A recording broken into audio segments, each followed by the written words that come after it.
সালে সিলেটে 2022 সালে উল্লেখযোগ্য বন্যা হচ্ছে সুনামগঞ্জে, সেখানে 36 জন মানুষ মারা গিয়েছিল। এটি আমাদের দেশের জন্য অনেক মর্মান্তিক একটা বিষয়। কিন্তু আমরা আমাদের দেশের অর্থনৈতিক জীবনে অনেক পিছিয়ে পড়ছি বন্যার মাধ্যমে। বন্যা আমাদের দেশে অতি পরিচিত একটি দুর্যোগ। সাধারণত প্রতি বছর এই বন্যা হয়। এবং ভূমিকম্প আমাদের দেশে 2011 সালে 18 সেপ্টেম্বর ভূমিকম্প হয়েছে অধিক হারে। ভূমিকম্প প্রবণ দেশ হচ্ছে জাপান, তিব্বত, নেপাল ইত্যাদি। ভূমিকম্প সাধারণত এর কোনো আগাম বার্তা নেই, কিন্তু বন্যার আগাম বার্তা আছে।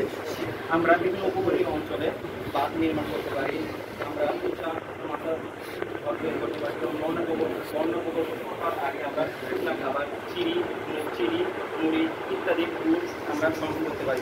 বন্যায় মানুষের বিভিন্ন অসুস্থ হয় এবং অপ্রয়োজনীয় স্যালাইন ইত্যাদি বন্ধ রাখতে পারি। আমাদের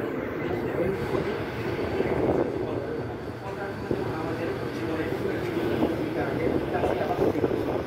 কলকারখানার যাবতীয় ময়লা আমরা অনির্দিষ্ট জায়গায় ফেলি, কিন্তু এটি আমাদের ঠিক নয়। আমাদের নির্দিষ্ট স্থানে এটি ফেলা উচিত।